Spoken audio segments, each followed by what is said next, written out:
Hi Virgo, I'm Kay. Welcome to Lit Intuition Tarot, Twin Flames in Recovery.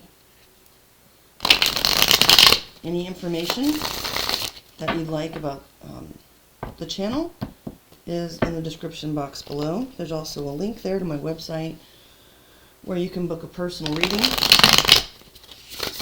or order a personalized avatar birth chart.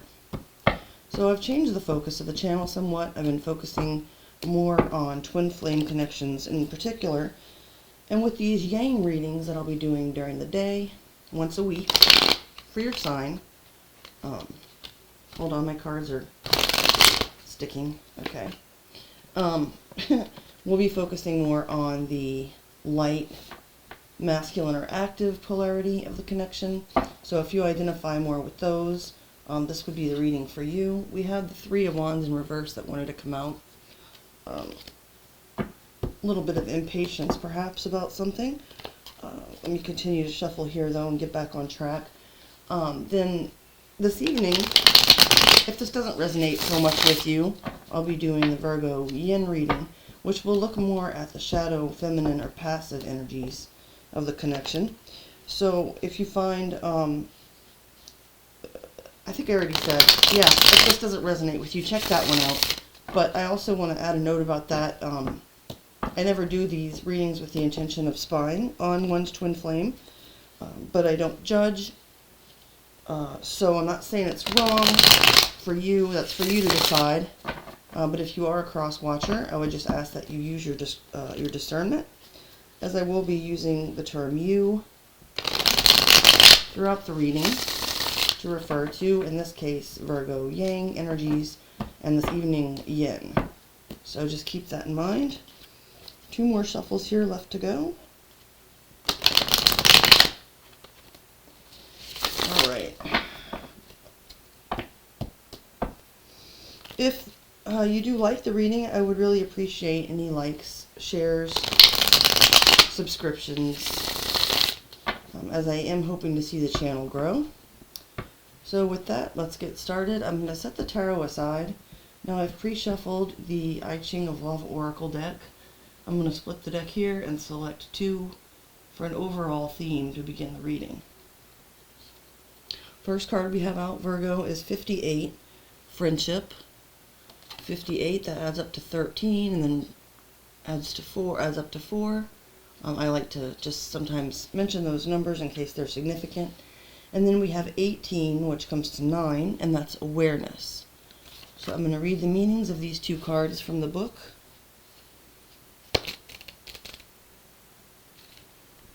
Okay, so first, let me make sure. My eyes are terrible. Yes, 58, Friendship, okay? It says, it is a fluid communication between 2 beings that permeate each other without penetrating each other. The Oracle suggests that, in spite of yourselves, thanks to your intimacy, your relationship with your partner has transformed itself into friendship. Okay, it might not be what you want to hear. I don't know though. If you're vibrating more at this sort of light yang frequency at this time, that might be something that you've already discovered about your connection, or that it might be beneficial for you to come to terms with, that perhaps your connection right now might just need to be based on a mutual respect and friendship rather than focusing on the more romantic aspects. And take that as it resonates. So then 18, awareness, says, the hexagram shows a static situation. The Oracle does not want to judge this state of affairs, but invites us to reflect on the mechanisms or conditioning that generate it, and on the inner qualities to be focused on to get out of a situation of stagnation in which you will only rot. Okay. Picking up a little bit of like 8 of Cups in reverse / Hanged Man, Piscean energy there. I'll put those up here. And then as I was saying the introduction, y'all saw me shuffling the tarot. So I'm going to go ahead and put these aside and then split that deck as well. Using the Tattoo Tarot here today.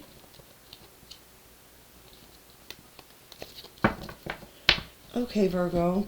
So we're going to lay out 8 cards here. We've got the Magician first, which is major arcana for you, Virgo, and Gemini.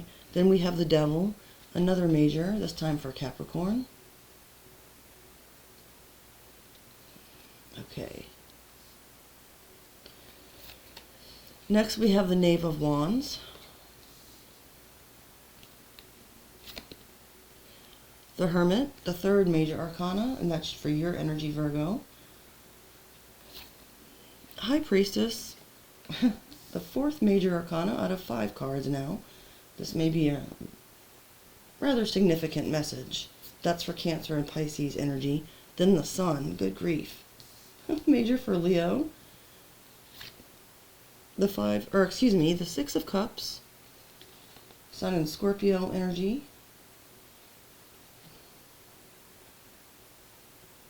Sorry, I'm just looking at these for a moment. Alright, and the Knight of Coins.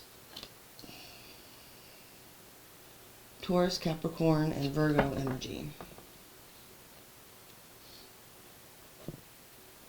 I've pre-shuffled my Pocket Edition Radiant Rider-Waite here for clarification, so let's get started. The first card is a message from Spirit to the runner. So even in the light, we may find ourselves taking on more of a runner or a chaser identity. If you find yourself more often being the runner, so you can avoid deep intimacy. You may tend to ghost people at times if you're feeling overwhelmed, not respond to messages or attempts from your twin flame to reach out to you.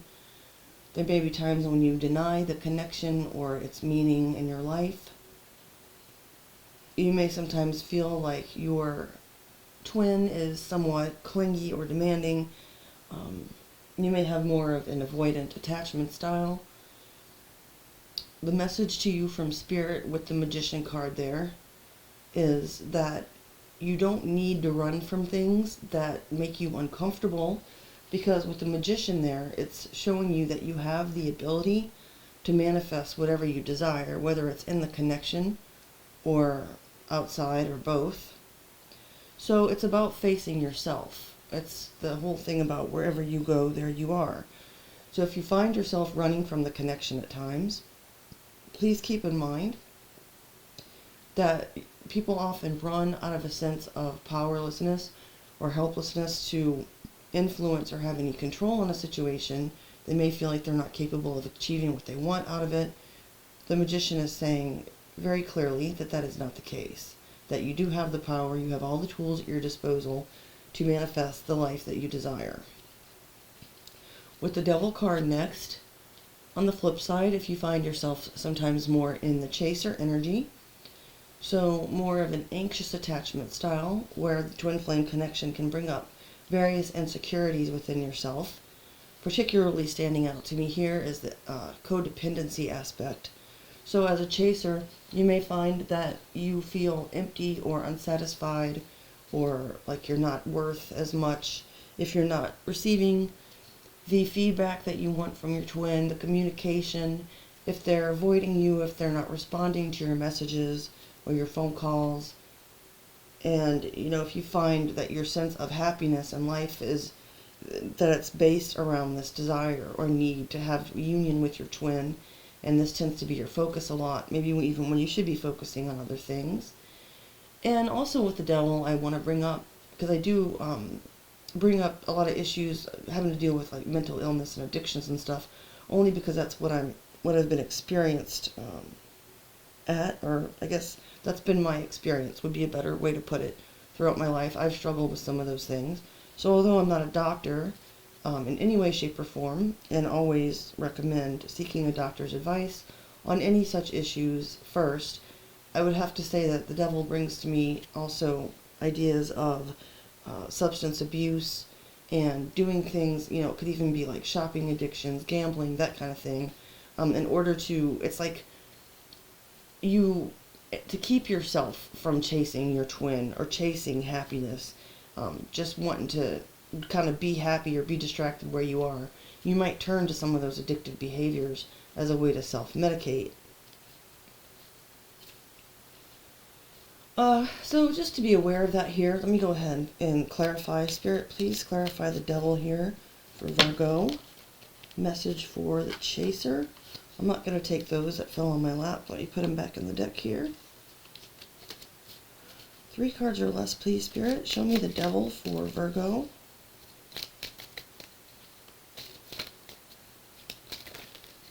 Okay. And I was hoping for maybe advice on a way to handle that urge to maybe go into some codependent behaviors or obsessive behaviors. I've got the Fool, which is major for Aries and Aquarius, and we also have the 8 of Pentacles, which is more Virgo energy. So Spirit is saying that, you know, good, solid, wholesome work would be a better alternative. And also, the Fool talks about taking a leap of faith. So instead of turning to the devil you know, perhaps start to branch out more into things that you're not so sure of, but knowing that Spirit will lead you in the right direction on the things that you should absolutely be, you know, chasing. Self-love, self-care, mastery of self, mastery perhaps of your profession and your material stability on this planet. Those would be healthier avenues to pursue. So then, the two of you are very drawn to each other by a mutual curiosity. There's always like a spark of, like, even if you guys have not seen each other in months or years, whatever the case may be, there's always this urge to reach out and communicate. There's always a curiosity about, you know, what news you could get about the other person, what's going on in their life. It's also kind of a youthful, playful vibe there with the Knave of Wands. So the two of you engage in, you know, a very fun way, like a very playful way. What's great about the relationship, though, it's not all on the surface.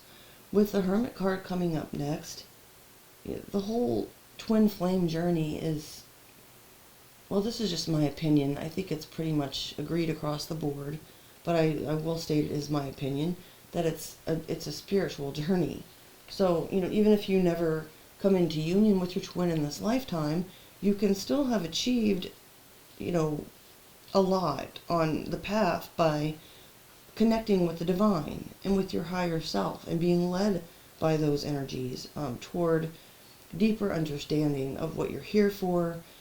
With the Hermit, this connection has caused both of you to do that, to go within, to get more in touch spiritually, to gain more information about what's really going on beyond the surface.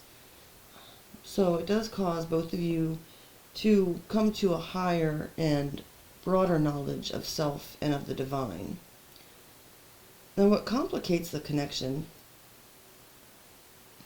is that there's maybe almost a little bit too much of that at some points. With the High Priestess, the two of you can get, or you in this case, you know, take it as it resonates, but you can get so involved in the esoteric or spiritual aspects of the connection that there's not enough communication about it. There's not enough physical reality, like making strides toward accomplishing anything together on this plane. So there's kind of like a dreamy, silent, secretive, and mysterious quality to it. It's not saying that that's a bad thing. It's just saying that it complicates the connection. So, for instance, you know, if you're thinking to yourself, perhaps you're more in the runner energy, and you're thinking, well, you know, if I just go back to that person, I might be forced to commit. I might have to get married. They're my twin flame. That's what they're going to expect. I'm going to hightail it. It's like, then you can slip into this, and you know, well, I'm the runner anyway, so according to what I've read about twin flames, this is normal for me, and it's, you know, in order for me to find myself and become more spiritually knowledgeable, so that I'll be a better twin in the future, and I'm not going to communicate this to my twin. I'm just going to ghost him, you know, because with the High Priestess there is that aspect of keeping silent and keeping secrets. So the two of you are very mysterious to one another, and while this can also be part of the draw, with that Knave of Wands just being that spark of curiosity to light your way through the mystery, it can complicate things. Spirit, please clarify Okay. So right away, we have the Three of Pentacles flip over when I ask for clarification on that, taking us back down to that mundane, earthly level. Basing, perhaps, here this is a suggestion from Spirit, that if you do find this complicating the connection, that you're both focused more on sort of ethereal, hard to grasp things, that you bring the connection back to the original basis, the foundation of friendship, on which you may have started to build it. So, if you guys met at work, or if you connected through some project, or simply through, collaborating together in a friendly way to accomplish something, whatever the case may be, it's kind of like going back to the basics, to cut through some of that complication. What you can see, touch, hear, Capricorn energy there. Your twin is helping to heal you by bringing a lot of clarity and joy in your life.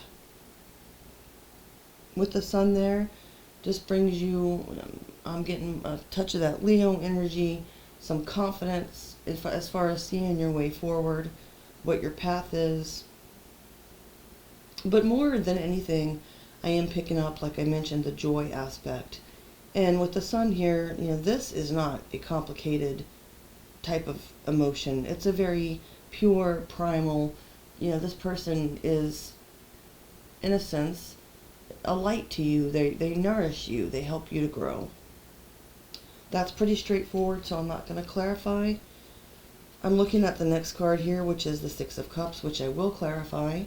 And this is talking about how you heal your twin through your interactions, whether in the 3D or 5D.